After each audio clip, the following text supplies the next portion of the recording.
Imagine discovering a clean energy source hidden deep within mountain ranges, ready to change our future. A recent study reveals large reserves of white hydrogen could significantly combat the climate crisis. White hydrogen, also known as natural or geologic hydrogen, has potential to replace harmful fossil fuels. Geologists have been investigating how this powerful fuel forms and where it might exist in abundance. Using advanced computer models, scientists identified potential hotspots, including the majestic Pyrenees and European Alps. This clean-burning gas could revolutionize energy-intensive industries, yet most hydrogen currently comes from fossil fuels.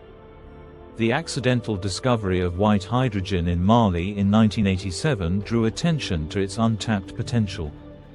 Hydrogen forms naturally through various processes, particularly from oxidation of iron-rich rocks interacting with water.